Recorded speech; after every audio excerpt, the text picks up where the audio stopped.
इंसान की जिंदगी में एक ऐसी घटना जरूर घटती है जिसे वो चाहकर भी जिंदगी भर बोल नहीं सकता।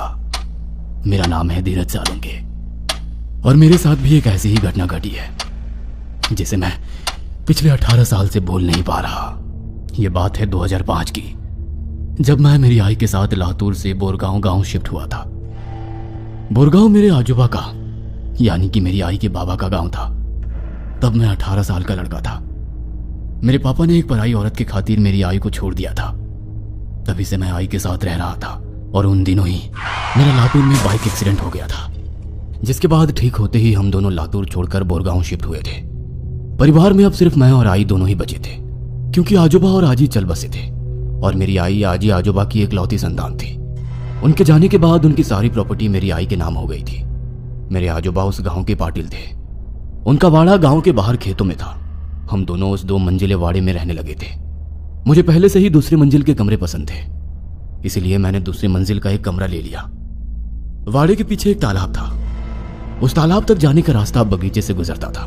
मैं रात दिन खिड़की में बैठकर बाहर पड़ रही बारिश का आनंद उठाता था। लेकिन कुछ ही दिनों में मुझे उस बगीचे में अजीबोगरीब लोग दिखने शुरू हो गए। एक रात में खिड़की में बैठे हुए बारिश चल रही मूसलाधार बारिश देख रहा था, लेकिन तभी मैंने देखा कि एक अजीब सी औरत खिड़की के नीचे खड़ी हुई है। वह मेरी तरफ गुस्सैल नजरों से देख रही थी। उसकी आंखों के नीचे काले घेरे थे और अजीब बात तो यह थी कि उसका गला कट चुका था और उससे खून बह रहा था। मैं ये देखकर बहुत डर गया। तभी वो औरत बहुत जोर से चीखी। उसकी चीख इतनी डरावनी थी कि मेरी रूह कांप उठी और मैं नीचे आई के पास भागते हुए गया। मैंने उसे बताया कि एक अजीब सी औरत मेरे कमरे के खिड़की के नीचे खड़ी है। लेकिन जब मेरी आई कमरे में आई और उसने नीचे देखा तो उसे वो औरत कहीं नहीं दिखाई दी। बेटा, शायद एक्सीडेंट में सर पर चोट लगने के कारण तुम्हें हेलुसिनेशन हो रहे होंगे, या फिर अंधेरे में तुम्हें वो किसी पेड़ का साया हिलते हुए दिखाई दिया होगा जिसे तुम औरत समझ बैठे। आई ने मुझे कहा। मैं उसे बार बार बता रहा था कि सच में वहां एक अजीब औरत थी, लेकिन वो मेरी बात का यकीन नहीं कर रही थी। उस रात में जैसे तैसे सो गया। दूसरे दिन वाड़े में बैठे बैठे मैं बहुत बोर हो रहा था। मुझे वाड़े से बाहर जाकर खेतों में घूमने का मन कर रहा था। वाड़े के पीछे वाले तालाब में तैरने को जी करता था, लेकिन मेरी आई ने मुझे वाड़े के बाहर निकलने से मना कर रखा था, क्योंकि मैं 5-6 दिन पहले ही अस्पताल से डिस्चार्ज होकर आया था। वैसे तो मुझे सब ठीक ठाक लग रहा था, सर में कुछ दर्द भी नहीं होता था, लेकिन फिर भी आई ने कुछ दिनों के लिए मुझे उस वाड़े से निकलने से साफ साफ मना किया हुआ था। मैं जब से बोरगांव आया था तब से शिवानी से मिलने का दिल कर रहा था। शिवानी मेरी बहुत अच्छी दोस्त थी। वो मुझे केवल दोस्त समझती थी, लेकिन मैं दोस्त से ज्यादा समझता था। मुझे बस जल्दी से शिवानी से मिलना था। मैं इस बात की राह देख रहा था कि कब आई मुझे वाड़े से बाहर जाने दे। उस रात में हमारे वाड़े में आई बिल्ली को ढूंढ रहा था, लेकिन वो मुझे कहीं पर भी नहीं मिल रही थी। मैं अपने कमरे में गया और बेड पर लेट गया, लेकिन सारा दिन बेड पर लेटकर मैं बहुत ज्यादा पक चुका था। घर में एक पुराना ब्लैक एंड व्हाइट टीवी था, लेकिन वो भी बारिश की वजह से चल नहीं रहा था। बाहर मूसलाधार बारिश हो रही थी, इसलिए मैं फिर से उठकर खिड़की की ओर चल गया। लेकिन तभी मैंने देखा कि खिड़की के नीचे एक अजीब सा आदमी खड़ा था। उसका गला भी कल वाली औरत की तरह कटा हुआ था और उससे खून निकल रहा था। और अजीब बात तो ये थी कि उसके हाथ में मेरी बिल्ली थी। वो आदमी गुस्सैल नजर से मुझे देख रहा था। तभी उसने अचानक से बिल्ली का सर मुंह में डालकर किसी गाजर मूली जैसा चबाया। यह देखकर मेरे रोंगटे खड़े हो गए। मैं फटी आंखों से उसकी तरफ देख रहा था। तभी उस आदमी ने बिना सर वाली वो मरी बिल्ली मेरी तरफ फेंकी और वो मेरे छाती से आकर टकराई। मैं जोर से चिल्लाया और नीचे आई की तरफ भागता चला गया। मैंने उसे मेरे साथ घटी सारी घटना बता दी। आई मेरे कमरे में आई। उसने फर्श पर मरी बिल्ली देखी और उसने खिड़की के नीचे झांक कर देखा और कहा, यहाँ से चले जाओ और तुम्हारे मालिक से कह दो कि हम ये वाड़ा और प्रॉपर्टी छोड़कर कहीं नहीं जाएंगे। हमें अकेला छोड़ दो। वो खिड़की से नीचे देखते हुए चिल्लाई और उसके बाद खिड़की बंद करके मेरी तरफ आई। वो आदमी कौन था? मैंने मेरी आई से पूछा। वो मेरे बाबा के भाई का पालतू कुत्ता है। वो नहीं चाहते कि तुम्हारे आजूबा की प्रॉपर्टी मेरे पास रहे। उन्हें लगता है कि उनके जाने के बाद इस वाड़े पर और खेतों पर उनका और उनके बेटों का हक है, इसीलिए वो हमें डरा रहे हैं। इसलिए तुम बिल्कुल मत डरना। आई ने मुझसे कहा। इस पर मैंने कहा, लेकिन आई, मुझे तो वो लोग जिंदा नहीं लग रहे हैं। ऐसा लगता है कि वो मरे हुए लोग हैं। मैंने आई से कहा, नहीं बेटा, मरे हुए लोग वापस कभी नहीं आते। ये भूत वूत आत्मा ऐसा कुछ नहीं होता। तुम सो जाओ और खिड़की से दूर रहना। आई ने कहा और वो मुझे सुलाकर चली गई। लेकिन 4-5 दिन बाद एक रात मैं बेड पर लेटे लेटे सोने की कोशिश कर रहा था, तभी मेरे पेट पर कुछ गिरा। मैंने उठकर देखा तो मेरी मरी बिल्ली थी। उसे देखकर मैं बहुत ज्यादा डर गया, क्योंकि मैंने उसे मरते हुए देखा था, लेकिन मुझे समझ नहीं आ रहा था कि वो वापस कैसे आई। वो बिल्ली मेरी तरफ देखकर म्याओ म्याओ किए जा रही थी, लेकिन मैं डर गया था, इसलिए मैंने उस बिल्ली को जोर से लात मारी और वो बेड से नीचे गिर गई। नीचे गिरते ही वो खिड़की में चढ़कर बाहर कूद गई। मैं खिड़की बंद करने के लिए खिड़की की तरफ भागा, तभी मैंने देखा कि वाड़ी के पीछे मेरी आई की एम्बेसडर कार आकर रुक गई। मैं चुपचाप नीचे देखने लगा। आई हड़बड़ी में कार से नीचे उतरी, वो डिक्की की तरफ गई। उसने डिक्की खोली और एक आदमी की बॉडी बाहर निकाली। उसके हाथ पैर बंधे हुए थे और फिर वो उसे कंधे से पकड़कर घसीटते हुए आम के बगीचे में ले गई। शायद वो उसे तालाब की ओर ले जा रही थी। मुझे कुछ भी समझ नहीं आ रहा था कि वो आदमी कौन है और मेरी आई इतनी रात गए उसे डिक्की में बांधकर क्यों लाई है और वो उसे घसीटते हुए बगीचे में क्यों ले गई। मुझे महसूस होने लगा कि कुछ ना कुछ तो गड़बड़ है, इसलिए मैंने चुपचाप आई का पीछा करते हुए वो क्या करने जा रही है ये देखने का फैसला किया और इतने दिनों में पहली बार वाड़े से बाहर निकला। मैं चुपचाप से उसी रास्ते से तालाब तक पहुंच गया। मैंने एक पेड़ के पीछे से देखा कि तालाब के किनारे एक अग्नि जल रही थी। आई ने उस आदमी को एक लकड़ी के पिटारे के सामने लेटा दिया था और वो कुछ मंत्रों का जाप कर रही थी। वो मंत्र और आई की आवाज बहुत ही डरावने लग रहे थे। तभी आई ने बगल में पूजा किया हुआ चाकू उठाया और दोनों हाथों से पकड़कर वो चाकू उस आदमी के गले में घोंप दिया और फिर बड़ी आसानी से उसे घुमाकर उसका गला काटा। उसके बाद उसने गले से निकलता खून उसने एक कटोरे में भर लिया। वो आदमी तड़प रहा था, लेकिन बंधे होने के कारण हिल भी नहीं पा रहा था। और उसके बाद आई ने वो खून पिटारे के ऊपर बने एक छेद में डालना शुरू कर दिया। ये सब देखकर मेरी आंखें फटी की फटी रह गई थी। मुझे मेरी आंखों पर विश्वास नहीं हो रहा था कि मेरी आई ने अभी अभी एक आदमी की बलि दी है। उसके बाद आई ने वो लाश नाव में डाल दी और एक पत्थर से उस लाश को बांधकर तालाब के बीचों बीच फेंक दी। मैं ये सब पेड़ के पीछे से देख रहा था कि तभी आई ने मेरी तरफ देखा। मैं जल्दी से पेड़ के पीछे छिप गया।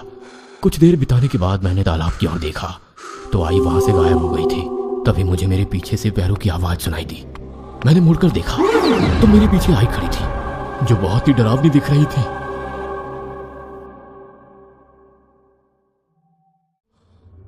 जब मुझे होश आया तो आई बगल में बैठी हुई थी।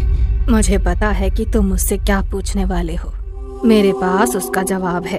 वो आदमी मुझे पीछे 4-5 दिनों से ये वाड़ा और गांव छोड़ने के लिए धमका रहा था और कल रात तो उसने मुझे मारने की कोशिश की। इसीलिए मैंने उसे मार डालने के बारे में सोचा, नहीं तो वो भविष्य में कभी भी हम दोनों को मार सकता था। आई ने मुझसे कहा। वो मुझे यही बता रही थी कि उन्होंने उस आदमी को जानबूझकर नहीं मारा, लेकिन मुझे उनकी बातों पर यकीन नहीं हो रहा था क्योंकि मैंने उन्हें काला जादू करते हुए और एक आदमी की बलि देते हुए देखा था जो वो मुझसे छिपा रही थी। मुझे मेरे बाबा की बातों पर यकीन हो रहा था।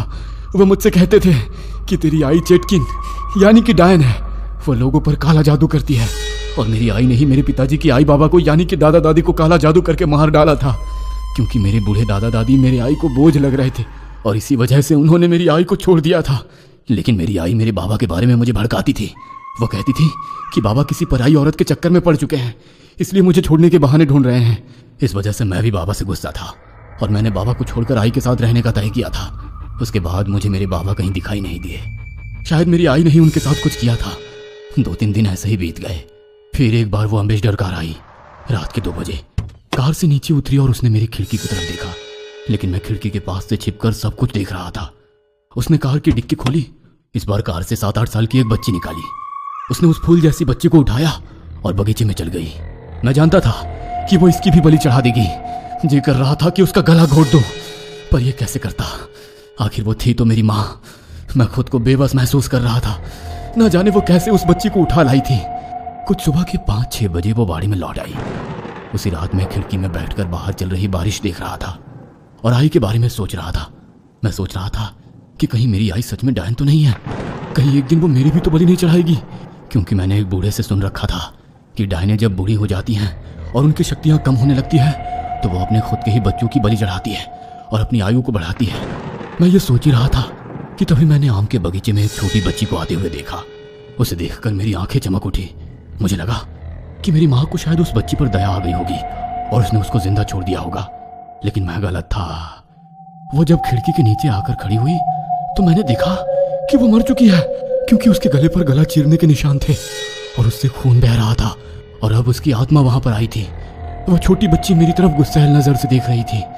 तभी वह अचानक से झुकी और उसने जमीन पर से पत्थर उठाकर मेरी तरफ फेंका, पर मैं बाजू हट गया। वह बच्ची लगातार खिड़की पर पत्थर फेंकने लगी, इसलिए मैंने खिड़की बंद कर ली। तब मैं जान गया कि जो मरे हुए लोग मुझे खिड़की के बाहर दिखते हैं उनकी बलि मेरी आई ही चढ़ाती है। मुझे यह भी पता चल गया था कि पहले 2 दिनों में मैंने जो एक औरत और एक आदमी को देखा था जिसने मेरी बिल्ली खाई थी, उसकी बलि मेरी आई नहीं दी थी। जिसके बाद वो मरे हुए लोग हमारे वाड़ी के बाहर घूमते रहते थे।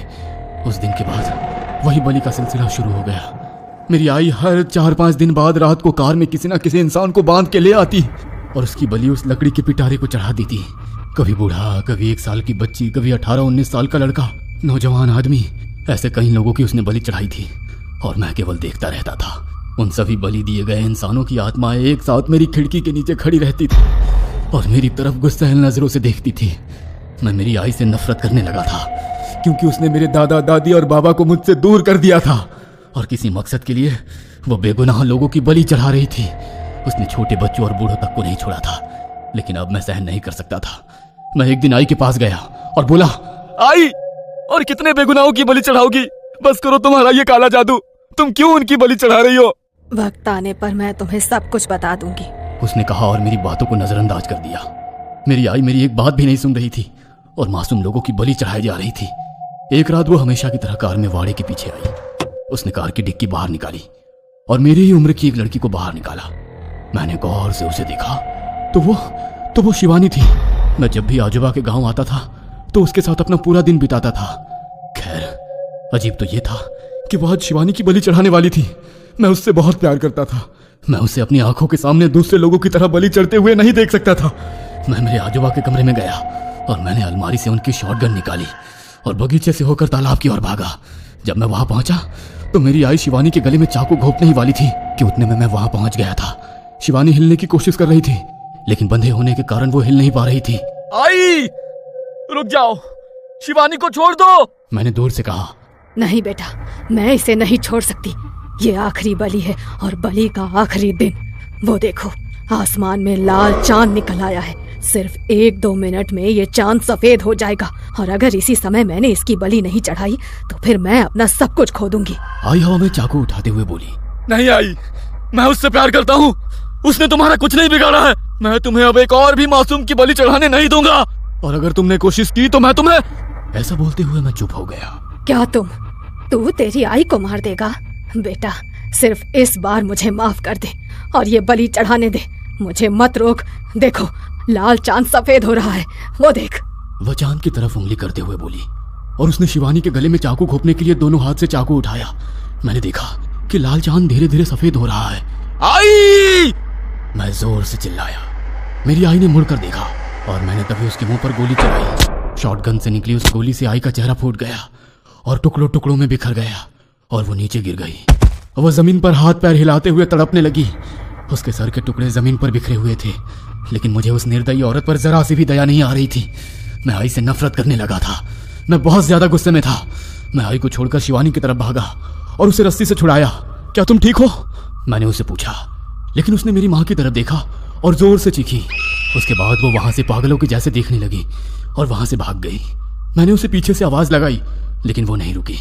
मुझे लगा कि शायद आई ने जो उसके साथ किया था उस वजह से उसने मेरे बारे में गलत सोच लिया है।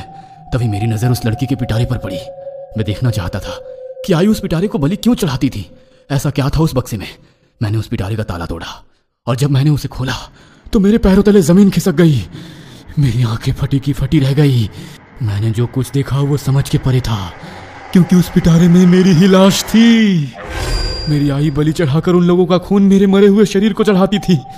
अजीब तो यह था कि मेरा शरीर जैसे का तैसा था, जरा सा भी सड़ा नहीं था। मेरे दिमाग में सभी बातें आने लगी कि क्यों शिवानी मुझे देख नहीं पा रही थी, क्यों मुझे मेरी आई वाड़े से बाहर निकलने से मना करती थी, मुझे एक्सीडेंट के बाद अस्पताल में भर्ती करने के बाद से क्यों कुछ याद नहीं था, रात को मुझे नींद क्यों नहीं आती थी, इतना बड़ा एक्सीडेंट होने के बाद भी मुझे दर्द क्यों नहीं होता था, इतनी जल्दी मैं ठीक कैसे हो गया, और क्यों दिन भर सूरज के उजाले में मैं अचानक से सो जाता था, क्यों मुझे मरे हुए लोग दिखाई देते थे, क्यों वो मरे हुए लोग मेरी तरफ गुस्सैल नजरों से देखते थे। ये सब इसलिए हो रहा था क्योंकि मेरी मौत एक्सीडेंट में ट्रक के नीचे आने की वजह से उसी जगह पर हो गई थी। मेरे शरीर के टुकड़े हो गए थे। आई का इस दुनिया में मेरे और बाबा के सिवाय कोई नहीं था। बाबा तो उसे धोखा देकर पराई औरत के साथ घर बसा चुके थे, इसलिए वो मुझे गवा नहीं सकती थी। इसलिए उसने मुझे फिर से जिंदा करने की ठान ली और वो मुझे बोरगांव ले आई। वह शैतानी मंत्र पढ़कर मेरे मरे हुए शरीर को लोगों के खून चढ़ाती थी और इसलिए एक्सीडेंट में टुकड़ों टुकड़ों में बटा हुआ मेरा शरीर फिर से जुड़कर ठीक हो गया था। वह उस रात की आखिरी बलि थी और उस बलि से मेरी आत्मा मेरे शरीर में बस गई होती और मैं फिर से जिंदा हो गया होता। मेरी आई मुझे किसी भी हालत में जिंदा करना चाहती थी और उसने मुझे ये बात इसलिए नहीं बताई थी कि अगर काला जादू करने वाला उस विधि के बारे में किसी को बताता है तो वो विधि उस वक्त खंडित हो जाती है और फिर उस विधि को पहले से फिर से दोहराना पड़ता है।